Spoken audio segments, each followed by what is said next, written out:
we don't get preps for this map, so like I just started on the menu. Apologies if that offends you on a deep visceral level. No, my preps. Danny Doyle, by the way, Casual Jacob, 0% growths TMGC. Welcome to this. You know the deal by now. You've watched all the other videos, right? We know why you're here. You're here to watch us play this funny game. Yeah. Let's talk about some units. We got 5 unit reviews. We have 7 this map, actually. We get 7 units. That's a lucky number. That must mean that nothing but good luck happens to these people, right? Nothing bad would ever happen. Nothing I can't wait bad to talk would about ever the happen. more. Yeah, I mean, I guess technically spoilers. Oh, yeah, because you like Acrobat, because that's Veridian's level 7 skill. I guess if you weren't here for the previous episode, fair enough. That was a long, boring one. Well, I don't think it was boring, but it wasn't gameplay. It was just yapping. Listening to us talk. Yeah, which is fun in its own way. Spoilers. Big spoilers. 3, 2, 1. Alright, so we gotta talk about the Veridian units, and the shadow looming over them is the fact that we are going to have most of them die. Chartus and Veridian die no matter what you do. Their deaths are plot mandatory. You can save 3 of the other 13 or the other 11 units, but 8 of the other 11 have to die. And they will die in V5, so they're around for 5 chapters, which makes like talking about them from the perspective of like unit evaluation, ranking, whatever, a little bit weird. It's really awkward to talk about these units compared to other ones. Yeah, it's so ultimately the Verdian arc is kind of just a giant Aaron versus Samson. Which makes all of these guys kind of come with like a opportunity cost. Like, hey, you know, if you want funny power staff cleric, then you might be missing out on Family Man Smash big damage fighter. Or you might be missing out on a wyvern with really, really good stats. Or a mage who can give you a lot of cool items if you spend money. There's a lot of... All of these units, I think they're some of the most unique in terms of unit design in the hack. Except for Verdian and Chartus, who are like, cool, but they don't... I feel like they don't... because you're not choosing between them, they don't go as wild. But let's talk about them. So Veridian, they're the 3rd lord, but they're only around for 5 maps, so... Not really like... I feel like this would be an Orson tier. You know, Orson tier, Black Knight tier type unit where most people don't tier them. They have good stats and good growths too, like to trick you into thinking, oh yeah, they are definitely going to be around to make use of these.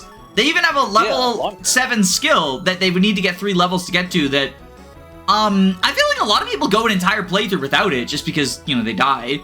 I remember my first run, I got it in V5. That's funny. I think I got it in V4, excited. But I was feeding them quite a lot.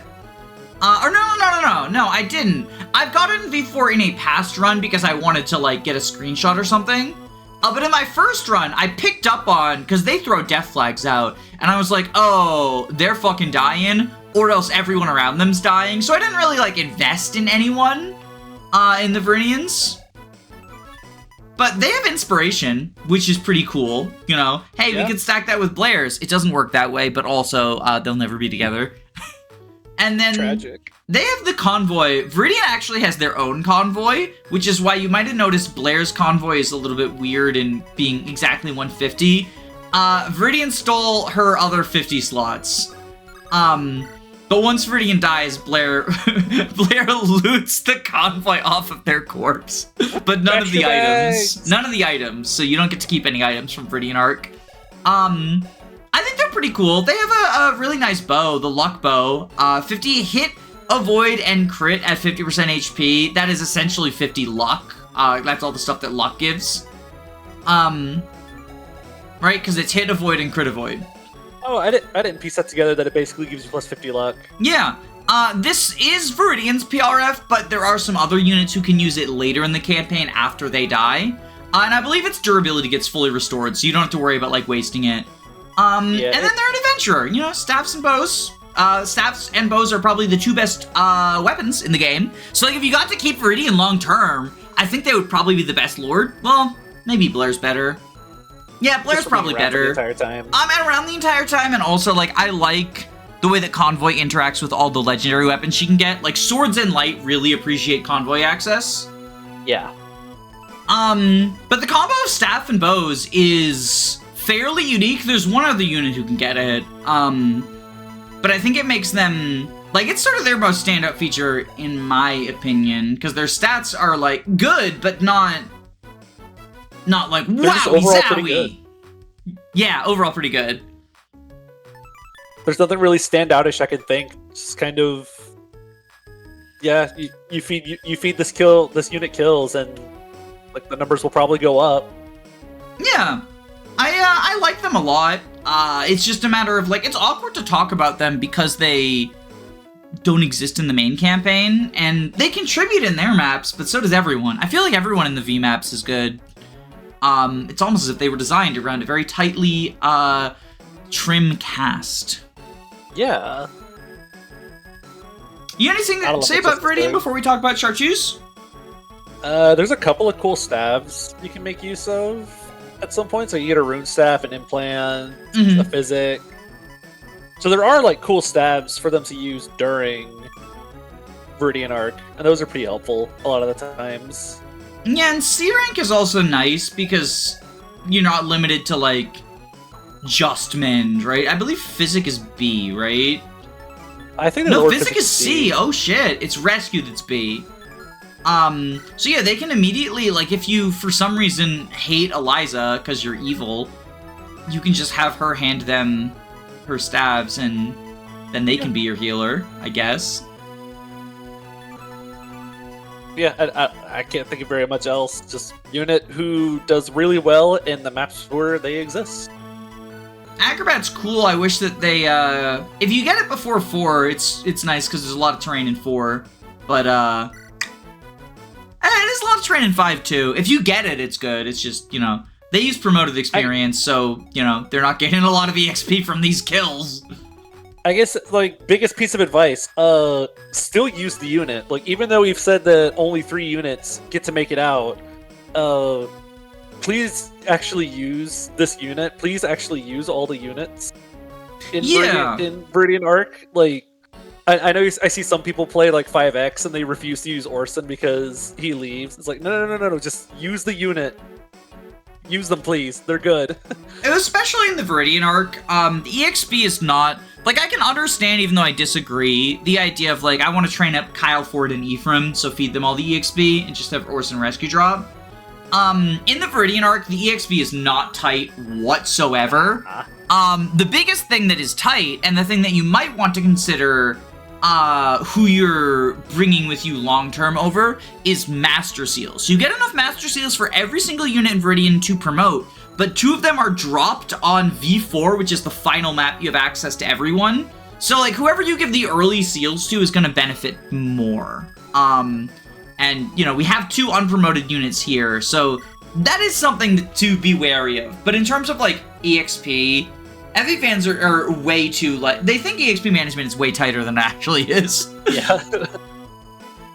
Even a super numbers big game like this, we're still getting by on 0%. Like, it's fine. Use the units that are good whenever you're struggling with a map, please.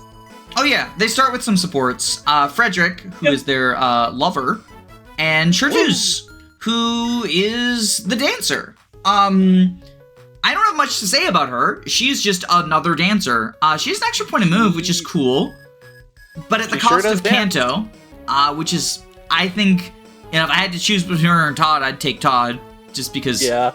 Well, I mean, I like her better because she's pretty. But from a unit perspective, I think that Todd is better. This skill's cool. Resonance. Yeah. On her, it's not really... I mean, like, I guess, again, to gaslight you into thinking trainable, right? Yeah. I feel like Chartus is the biggest red flag of, like, you're not going to need to keep these units because we already have 2 dancers. Getting a 3rd is, a little much. I think for me, I bought it because the game was already unhinged enough to let me have 2 dancers that I kind of shrugged my shoulders and said, they'd probably let me have another one. I like this. Like, she has 2 over 100 growths. I don't think I've ever looked at these growth rates. Those are incredible. I know that there's a RR of this game, and I wonder if Chartus, if you get to keep Chartus. Oh, that'd be really Because the fun. Veridians get factored in. Veridian, I believe, no, Veridian does not replace Blair, because Blair gets replaced by the secret character, the secret Goto. Yeah.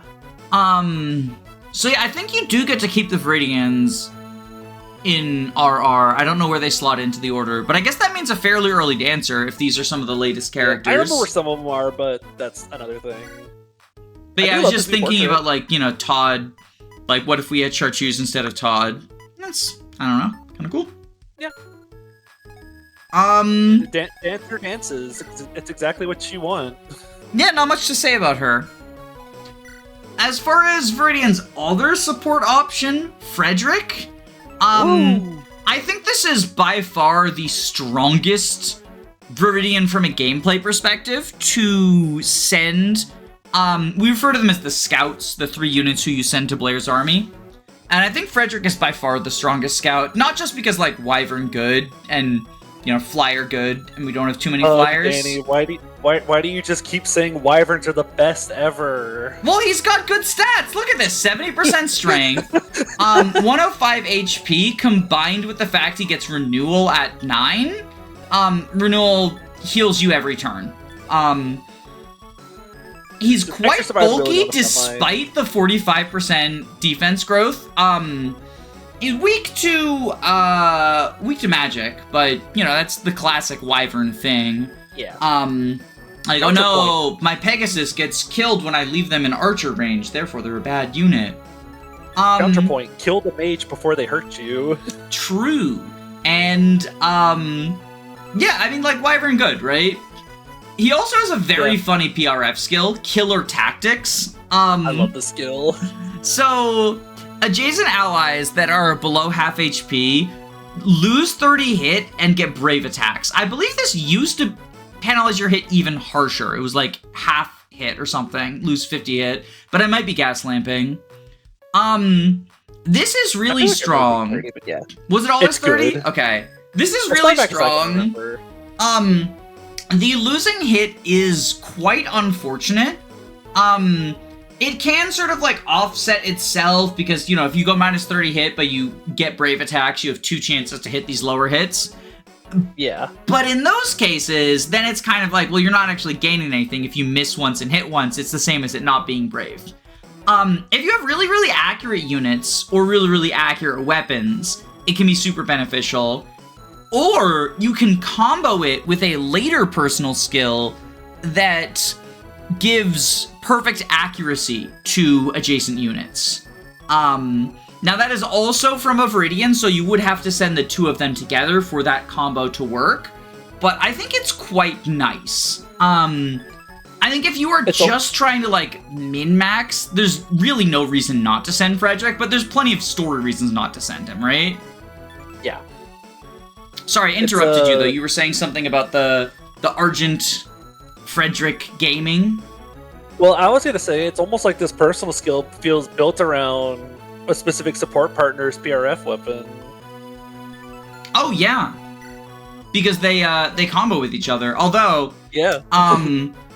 No, I was gonna say, like, he gets the plus 50 hit, so it does counter off the minus 30 as well. Yeah. That is a good point. I didn't really think of that, but that is almost certainly the reason that that they work like that, right? They both have the same threshold, and they sort of counter off, or, you know, one counters the other's downside. The luck bow also just has like 125 built-in hit to it, so losing 30, that's not the biggest deal. Well, you don't lose 30, you lose negative 20. It becomes 145 hit. It's... God, that's so silly. That's so fucking silly. But yeah, Frederick's quite good. Kind of straightforwardly good, unless you feel like trying to do silly killer tactics shenanigans.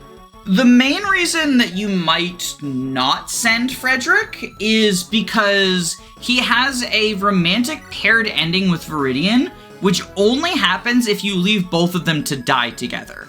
And so you get that sort of, like, doomed romance thing that a lot of people really like. in regards to, it's cute, right? This is a tragic story, and adding in the, I love you enough that I'll die alongside you is a thing that I think a lot of people like in the tragedy. I'm a sap for it.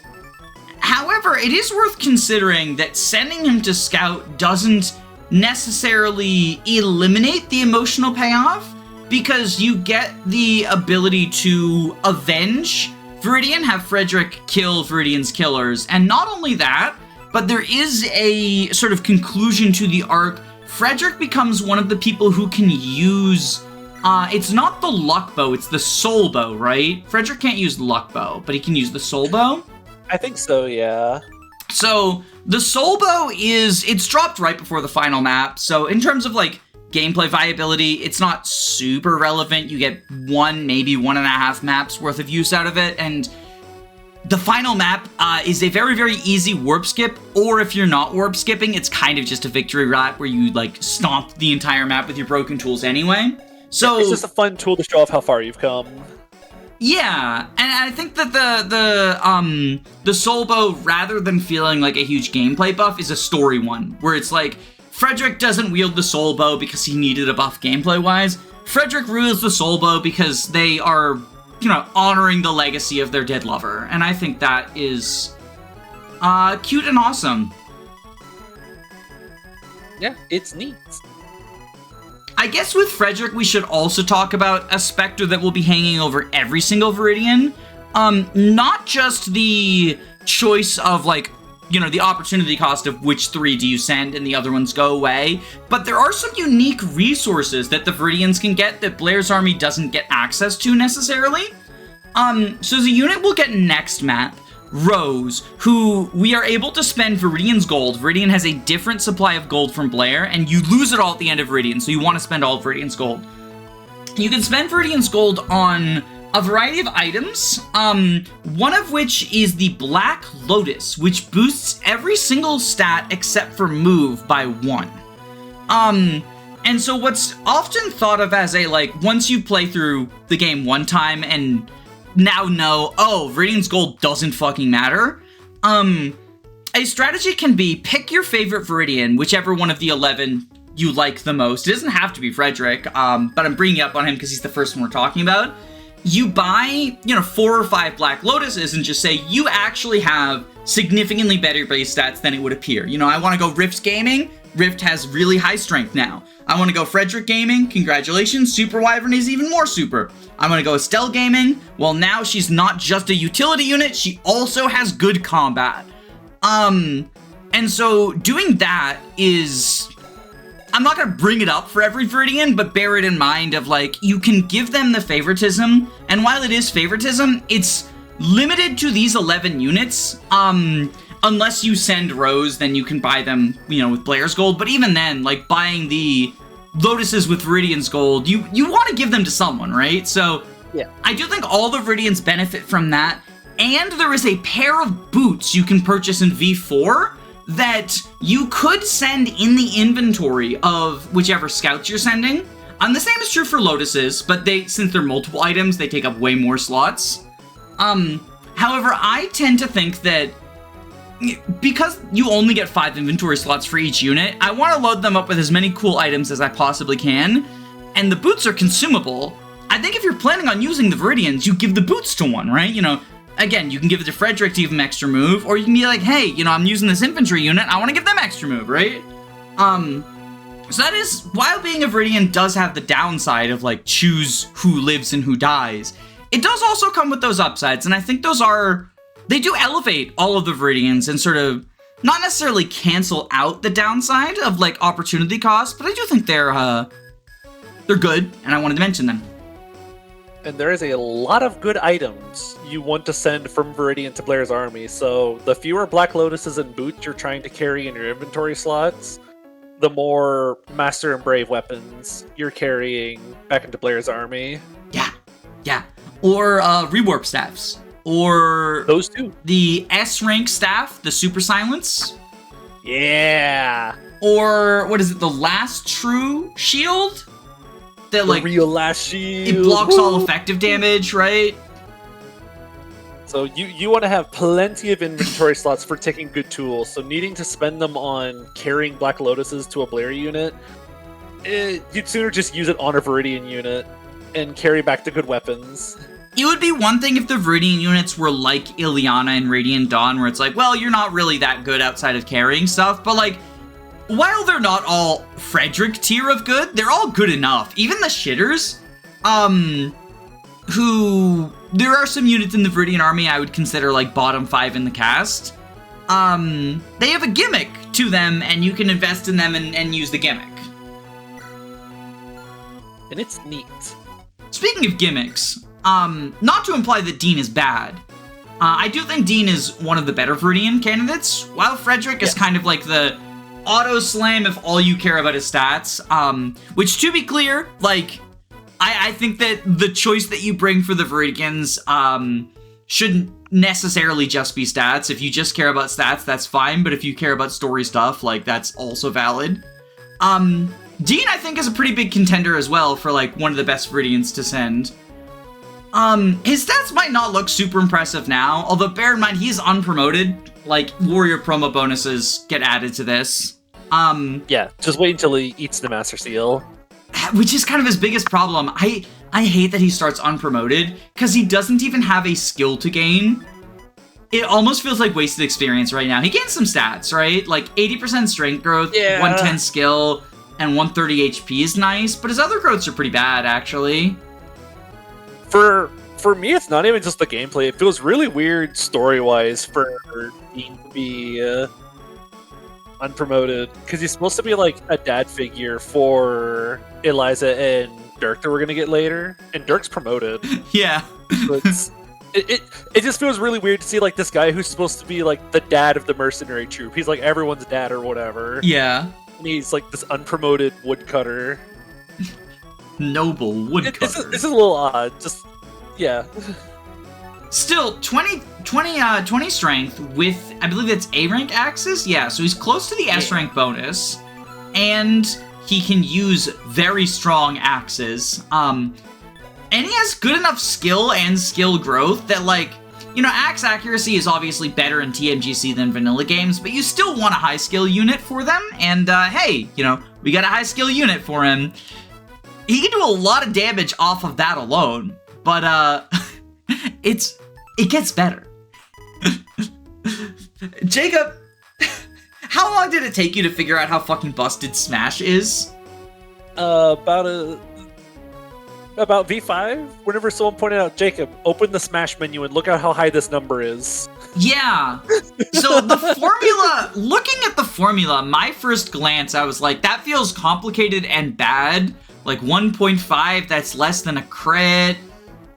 Add 5, that's whatever, and it costs 4 durability.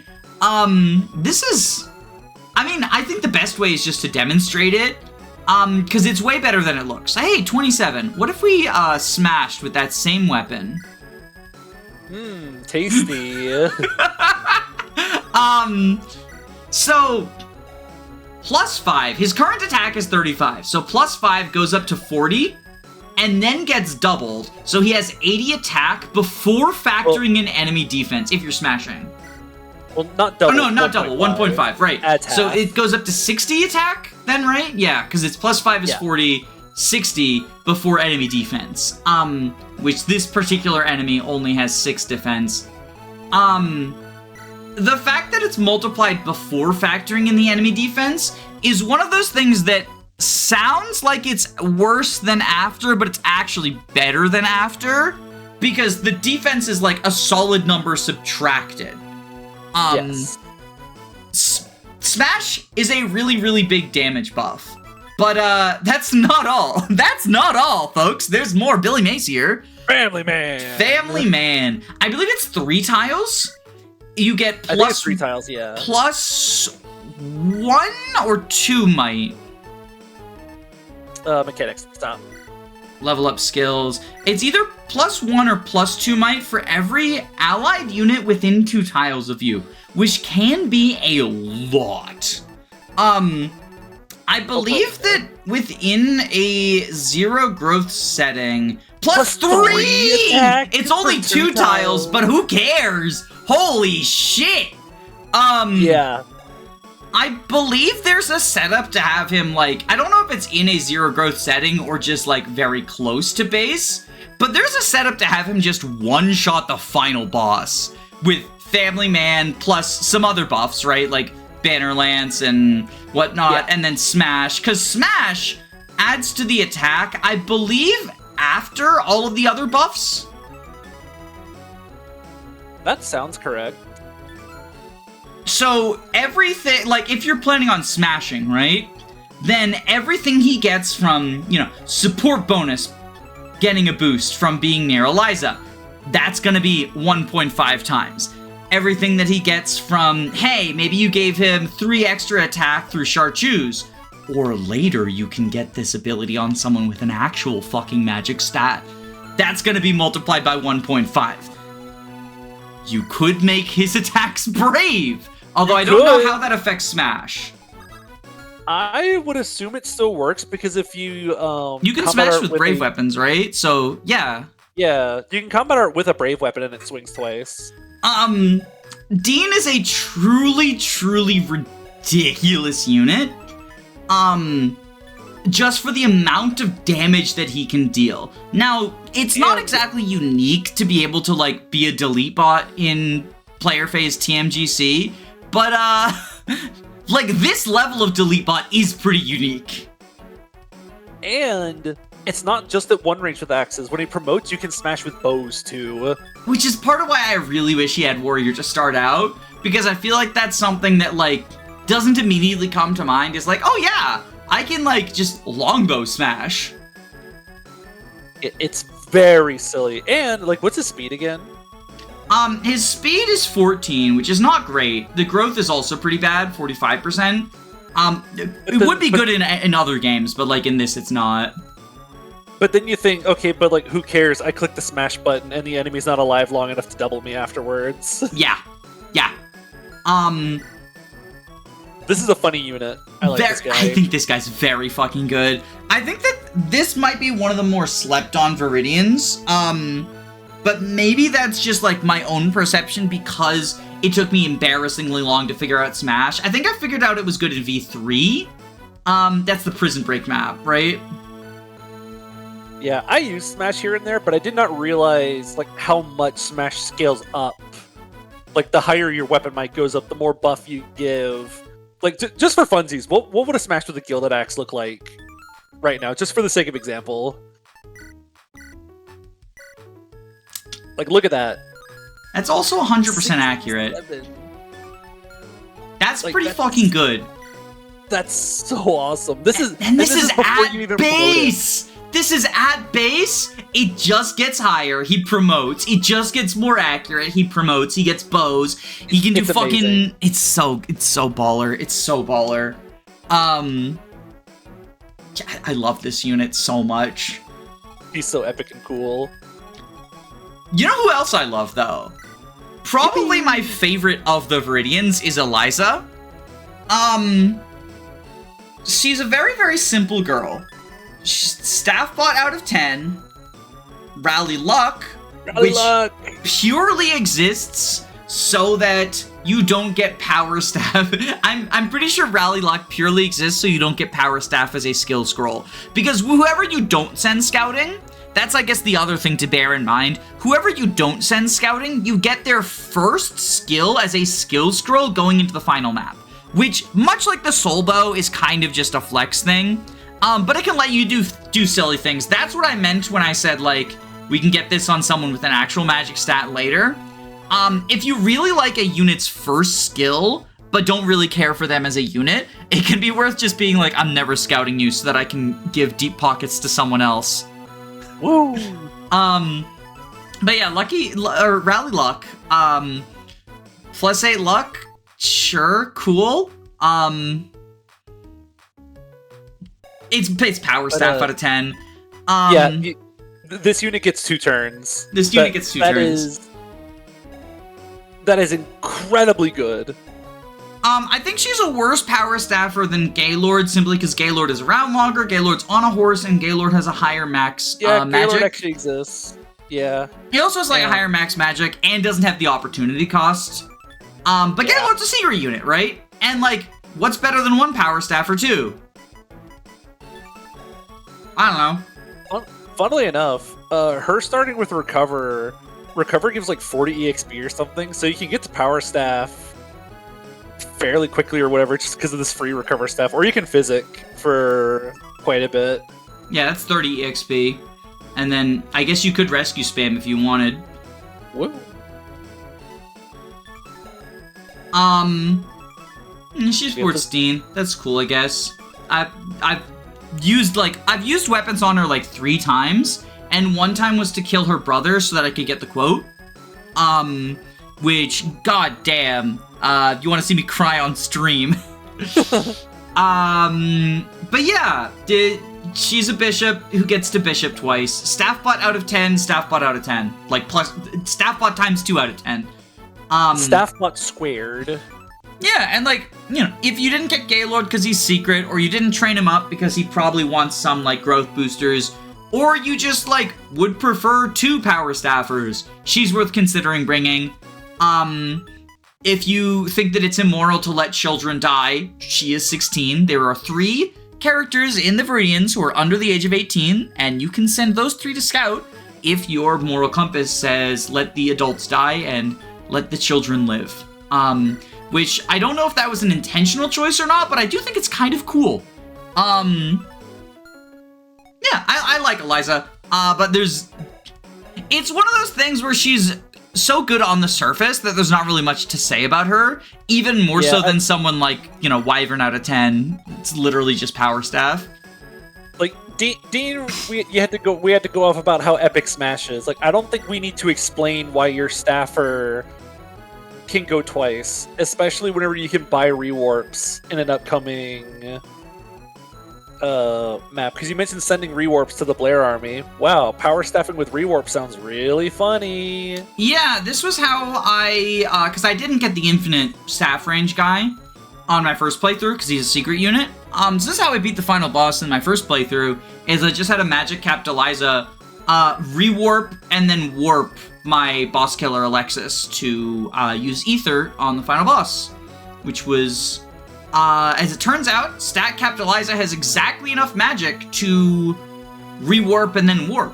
I did have to have someone else use the initial warp, but like, boo-hoo. I didn't even need to like do fancy trade stuff because she can just like trade the warp herself and then rewarp her. Whereas like, you know, you could do other fancy warp things in order to get your boss killer up there, but it's much easier when you can just rewarp with your warper. Yeah.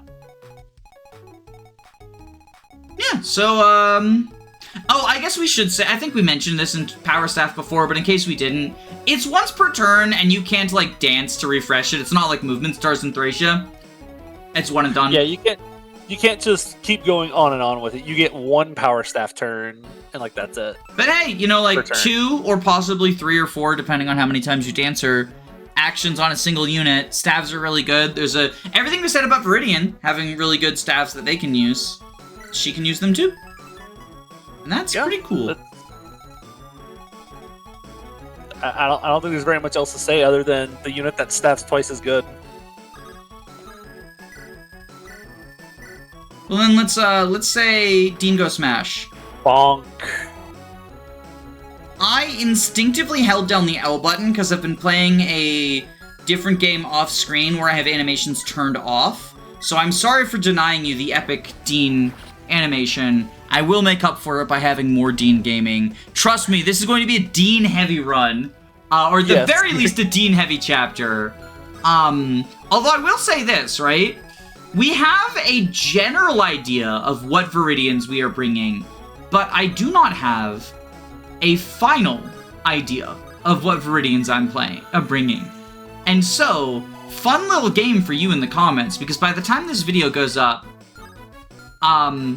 we will have already made our scouting choice.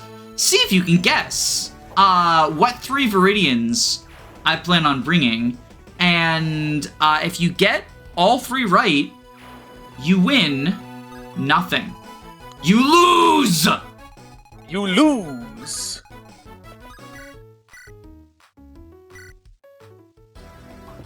Yo, look at Veridian go! This is purely so that I could use Recover on Veridian. Because I can use Recover and then have Eliza retreat. She doesn't have Power Staff yet. Oh, right. Fuck. Okay, well, we can Physic, probably. Thank you for saving me from that foolish blunder. So Frederick killing that one priest on turn 1 is basically mandatory because it has a sleep staff that covers the entire fucking map. Yeah, it's basically just to check Frederick's turn 1, so you can't just fly out and kill that archer turn 1 with Frederick, I guess. It's to tutorialize you in case you didn't know that, that flyers can fly. True. But now we can kill it with Frederick. Yeah, this unit's kind of good. Little bit goated. Little bit goated.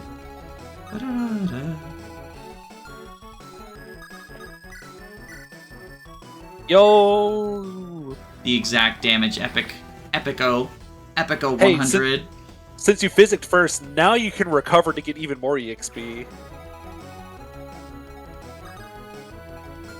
Is this... Okay, you can go there. Okay.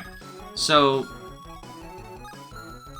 Oh, and I guess another thing, don't be afraid to use the silver weapons we have here. I know that took me getting used to it at the very least, so maybe I'm just overcompensating for myself, but to anyone playing these maps, use the silver weapons. Please, just use them. I think that there's kind of two types of, like, Fire Emblem players when it comes to hoarding, and it's either, like, I will hoard way too much, or I will be way too reckless. And I think if anything, the Veridian arc is the time where there is no such thing as to be too much reckless. Like, sure, smashing with the Gilded Axe every turn is completely unnecessary, but if you need that to secure a kill somewhere, do it. Stabby, stabby! God, Frederick's so fucking baller. Yeah. I love this unit. I'm gonna be saying that about a lot of people here, which I recognize does not help in terms of, like, guessing who, but sorry. Look at her go! In fact, did I say I love this unit to every single... I'm pretty sure I said I love this unit to every single Veridian we've gotten so far. Let's go! And this is where the pattern breaks. I sent Estelle my first time, and I believe Rift is one of your favorites. So, should we start with you gassing up Lucky 7? I love this unit. This is one of my favorite units in the game.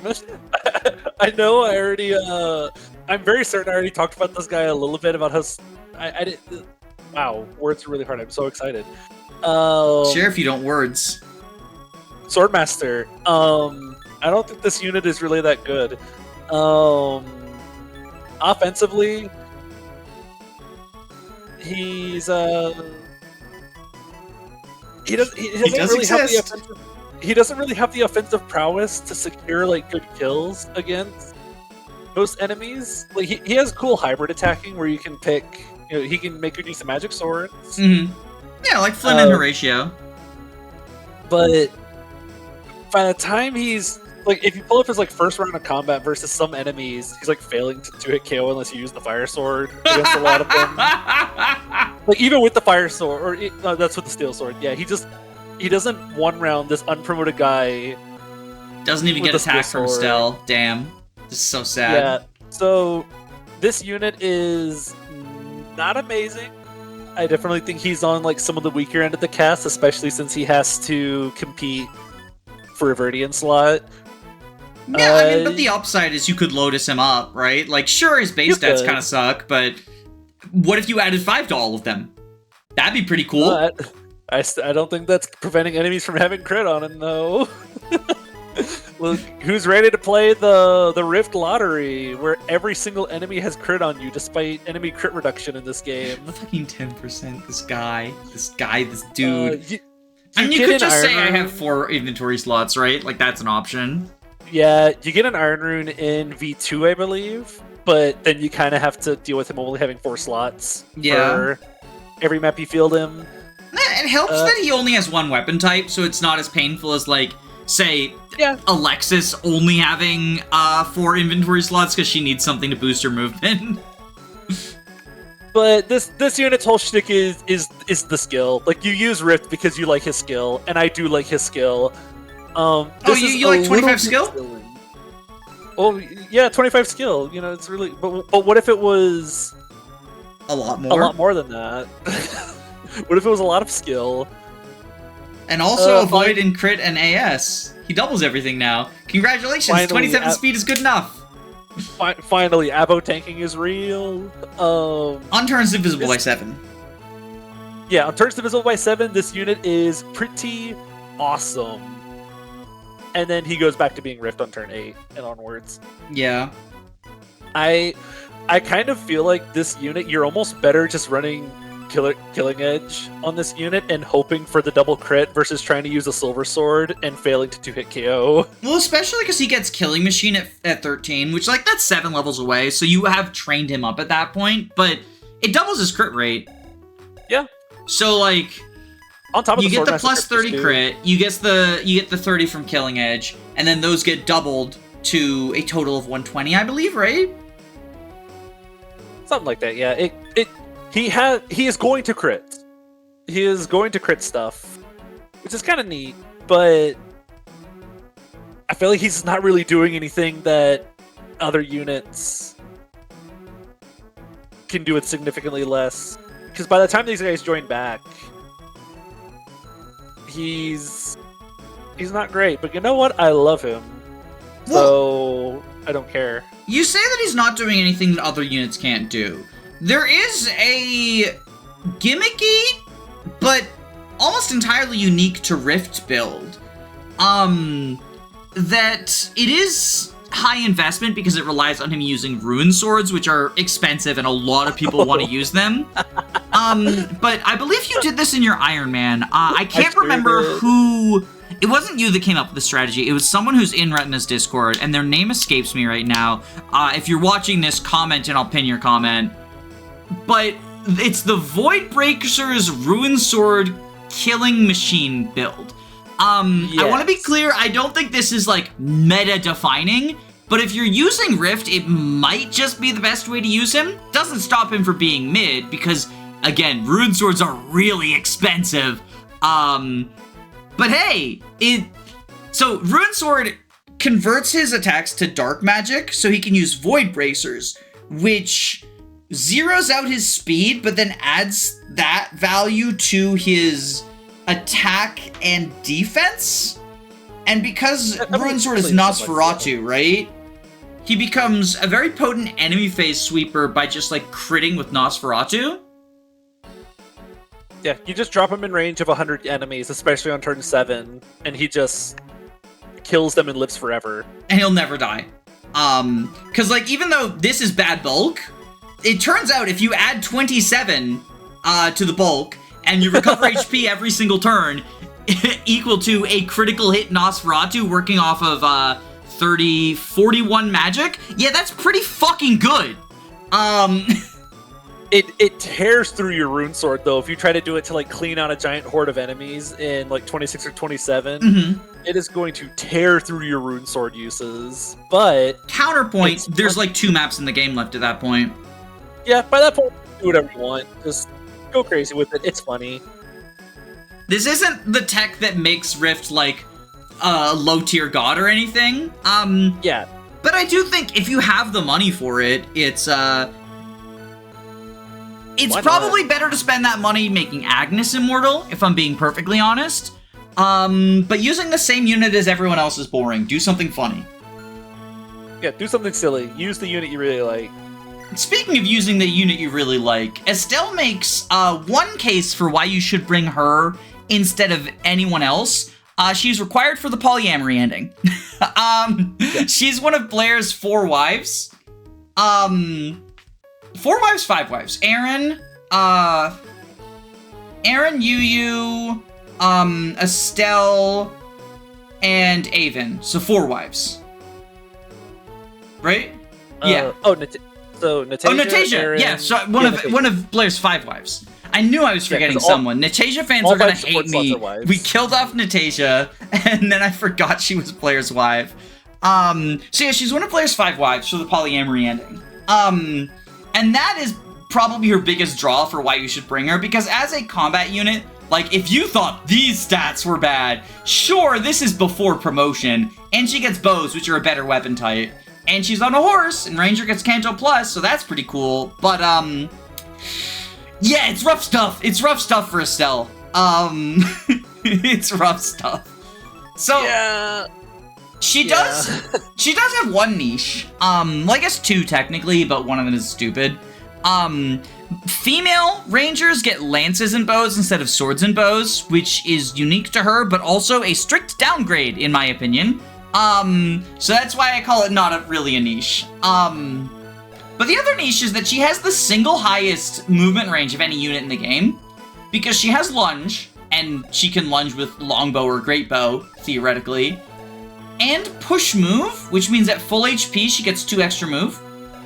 So she can go 9 move, or she can go 10 move, and then lunge someone for potentially up to 15 squares in a single turn without any assistance from anyone else. No reposition, no warp, no yoink, no nothing. So she can move really far. The question is then what? Because if you're spending all that time moving, you're not really doing it to enemy phase. It's easier to enemy phase with bows than I think some people would believe, but it's still, like, not super easy. Especially when you have 3 defense and 31 base HP off of these growths. It's rough stuff. It's rough. Oh, I don't really like this unit that much. I've used her before because I wanted Blair to kiss all of her wives, and I begrudgingly deployed this unit to get supports. The high movement lunge stuff can do some cool stuff, and bows are neat, and Canto Plus with all that move is kind of cool, but I don't know, these stats this late into the game, like, she needs some investment. You gotta kind of pour into her and lotus her up, and maybe, I guess, growth boosters by that point. Well, she's low enough level, you might be able to get away with growth boostering some. I mean, hey, like, if you... Because there's the boots, right? If you want to lean into her niche of, like, even more move... yeah, you can go even further. And I say, like, oh, you know, you move 10 tiles and then lunge. It doesn't have to be that. You can move 5 lunge, and because she has Canto Plus, she then can continue moving afterwards. Or you can lunge someone off of terrain and then Canto back to safety. If there's, like, an enemy on a fort you want to not get the avoid bonus anymore, you can, like, lunge them off and then Canto yourself out of enemy range so that you don't get killed on enemy phase. So there's stuff she can do. I feel like Estelle is the ultimate, clear the way archetype. By which I mean, when I first saw Clear the Way and Engage, I was like, this is going to be the linchpin of an LTC strategy, and then it just never came up. And I feel like Estelle is very much a unit who looks like, damn, she's gonna save a turn doing something really cool that only she can do, but in reality, I don't think that ever manifests. The LTCers correct me if I'm wrong. She's cool though. Like, I sent her in my first run. I gave her a ton of favoritism. She was mid as fuck. Would use again. I don't know what to say. She's cool. I don't have much else to say other than I'm not a fan, but I understand some people like her, and that is cool. Yeah. I guess, like, the high move also is relevant if you just want to rescue drop her, right? Like, because auto full aid on horses. So she can be a really potent rescue dropper. That's all I got to say about that. I usually find with stuff like repo, shove, yoink, I usually have so many mobility options that I don't really need like an 11 move or a 10 move ranger to do like side objective rescue stuff, especially whenever you don't have the stat prowess to live on those front lines. You kind of have to like run in, run out with that big movement. But she's very much a hit and run unit. Yeah. Like if this was dropped into a GBA unit, into like another GBA game, and I got to have a 9 or 10 move Kanto plus Archer, like that'd be incredible. But especially because she gets Lances on promo, like goes crazy in FP7 and 8, just fucking move full move Jav. Hello, who cares about your bulk? Egg stonks have never been lower. But now he can once again show off that Rift needs to use this cool fire sword to one-run an unpromoted guy. I mean, in the same logic, I know you complained about that, but in the same logic as the Silver Lance, just fucking use it, right? Yeah. Just use it. Especially if you're not planning on bringing Rift, like scouting with Rift, it's like, well, what are you saving the sword for, right? What are you actually saving the sword for? The ratio. Ratio has thumbs, though. Ooh.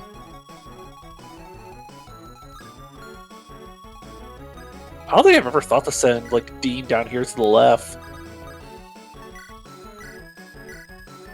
Why not? He's just so good. I fucking love this unit. I fucking love this guy. It seems like it's working. I won't question it. I think we probably give him our first Master Seal, right? Because, like, Estelle's poopy, and, like, Eliza's good, but she doesn't really benefit from it that much. She doesn't really need it that much. If anything, promoting her slows down her staff EXP, so it's optimal to leave her unpromoted, obviously. Well, you don't promote her until she already gets the... You don't promote her until she already gets it. But you can level her to 20! I guess the other selling point is that she's got a very cute palette. This is true. Are we setting up kills for Frederick, or are we going back to Awakening? Pick a god and pray. If I had a nickel for every single time there was a stupidly broken pre-promote named Frederick, who started with a Silver Lance, I would only have 2 nickels, which isn't a lot, but it's weird that it happened twice.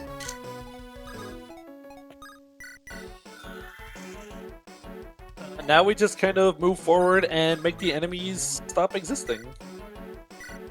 Using Recover on Estelle's 31 HP is so sad, but we're doing it for the experience. Yeah, I wonder how many people this is their first experience using a Recover staff.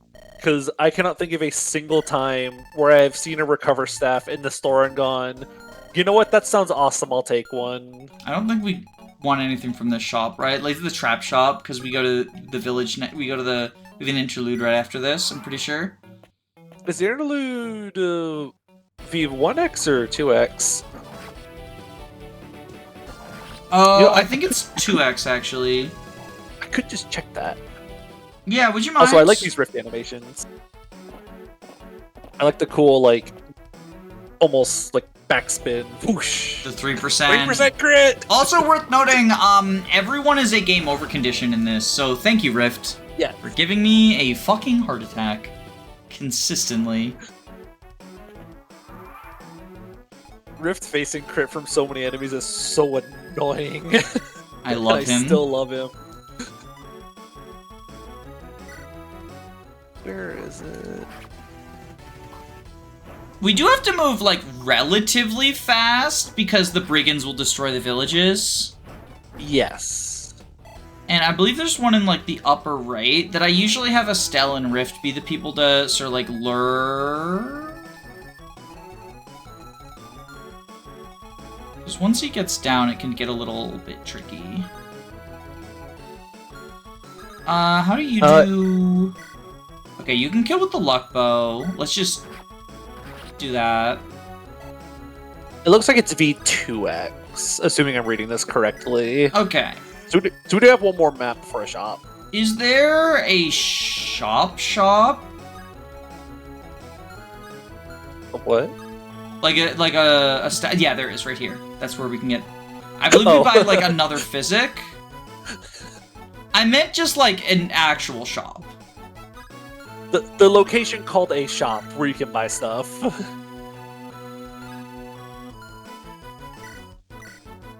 smash button. Ooh. Oh. Okay. Do we Gilded Axe then? Oh, it doesn't double. Okay, so then I guess we put you here. Have you Steel Axe, because you will double. We can Physic you next turn. He's already fallen off. That just means he's a Jagan, and therefore a good unit. Look at this! Frederick killing Donald! It's Frederick killing Donald. Oh no! The Awakening no. tier list. No, he caps that. 41.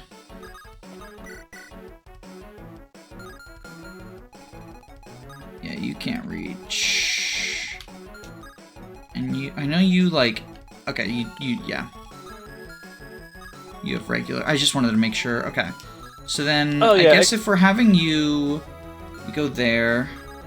I guess to anyone who doesn't know, the boss does drop a Master Seal, but talk to him with Veridian, please. Yeah, so for some reason... Okay, so this is my, like, quibble with... This came up with Agnes as well. What characters are labeled as secret versus not secret feels a little bit question marky. So if you look at the Veridian menu, he has a talk conversation with this guy. And if you talk to him, that's one of two conditions to recruit him. The other one is you have to stay alive for 13 turns on a map where your objective is to stay alive for 13 turns. And I feel like while he is missable, it feels missable in the same way that, like, Joshua is technically missable, where I wouldn't call Joshua a secret character per se. I think we saved this upcoming turn. Rift crit, rift crit. I swear to God, if he gets 25, if he gets like 25 times 3 or whatever. And again, this is with enemy crit reduction, where their total crit rate or their crit rate from skill gets multiplied by like 0.66 or something, and he's still facing crit from these enemies. Alright, I got distracted, so I didn't finish my...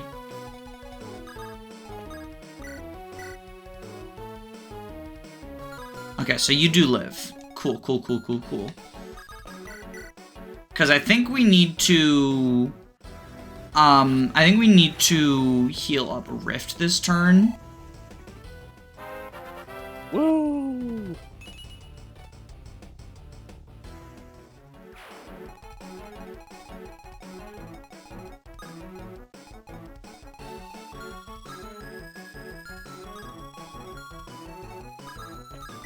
I think we can frontline with Rift more. What could go wrong? Oh right, let's save state as well, or not save state, save point as well. Save. I'm used to. Ooh, ooh! Oh my God, jump scared me. I'm used to. I've been playing Code of the Burger King, where I do have to actually save state. I believe we just get a single physic here. There's Yoink. But we have rescue. Were you wanting to heal Rift this turn? Oh, right. We can't do both, right? It's not a free action. You can't power staff off of going to buy a staff. Well, for some reason in my brain, I was like, shopping is like trading with the vendor. So it must be a free action. Isn't that how it is in, like, FE3? Can you go shopping and then, like, staff in FE3? I don't know, but I know that it's FE4, and I'm pretty sure that's, like, where... Oh, like, yeah, the fact that shopping like, is a free action in FE4, I think is where it's yeah, you can, like, from. drop into a castle, go shopping, and then drop out, and then go, like, staff or something.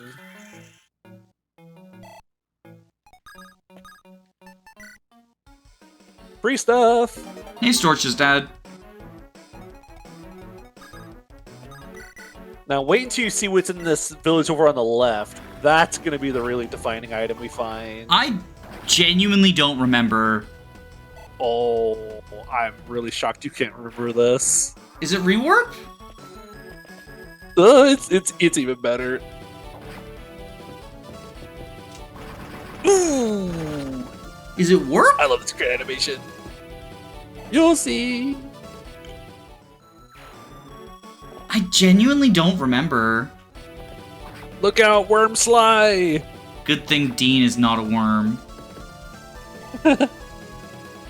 Looks like being a wyvern would have been a bad thing. Maybe it's a good thing he's not a wyvern lord. Uh-oh. So here's the funny great bow guy. I mean, here was the funny great bow guy, you mean. Whoosh. Yeah, this unit's a little bit good. Pick a god and pray.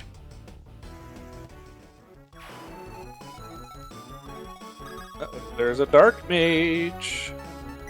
We can... Silver bow surely kills. Yeah. Yeah. I'm just, I was just looking, checking, doing whatever, I don't know. I mean, yeah, if you can get away with using the luck bow somewhere, like, why not? Yeah, it's not necessarily conserving so much as the luck bow has higher hit, so I didn't know if silver would pull 100.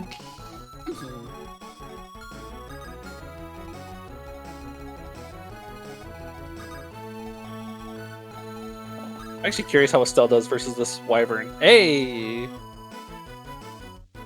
So let me do this. This is why bows are good. In general. Pew pew! They're also good in bow cav.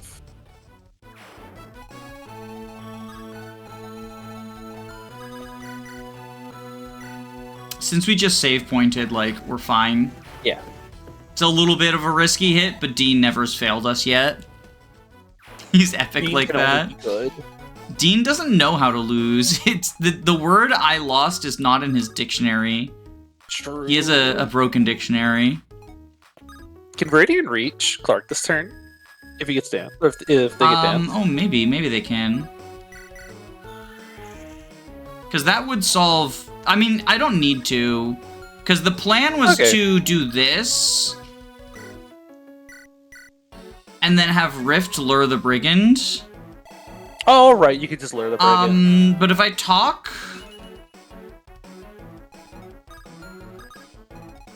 I get the talk combo.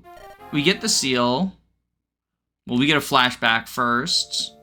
Little combo first. Yeah, I'm skipping the story just because this episode is long enough already. However, I will say this. In the Veridian arc... and stuff related to the Veridian arc, there are going to be some instances where I don't skip the story, specifically because, and I guess this will be a little hint to the puzzle that we're working on of who's Danny gonna send? These specific combination of scouts I'm sending is one that I have not done before, and you get a unique dialogue on the scouts returning depending on who the three of them are. Which is very neat. If you go to the event viewer, there are so many potential events. Hey! It's time to show you what I'm made of. Look at him go. I'll write that. Still not quite sure where he gets the energy from. Knock him dead, Rift. Let's check his unit menu. What? Look at the numbers! These are numbers. These do be numbers. So I believe we just clean up this turn. We almost didn't get Rift in time. Oh, damn. Wait, can we? Yeah. Oh, just barely. Hey! Hey, that's good. Meant to be. So then Veridian can kill the northern one. Or not Veridian. Frederick can kill the northern one. With a dance. Oh, do remember that it's it's route. So if you want to get the house first, you have to do it before killing the enemy.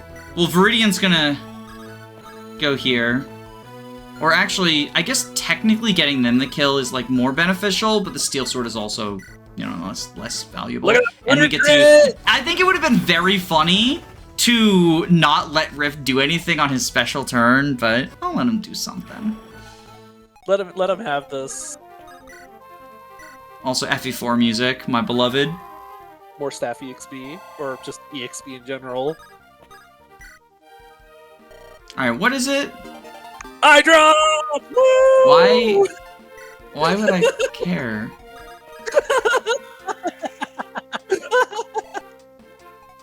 Hey, Jacob, you are this mercenary. Fuck. Does that mean I'm about to kill Chartreuse? Well, not kill, but poke really hard. No, you'll just poke, you'll just poke Frederick instead. I guess that's more staff EXP on Eliza.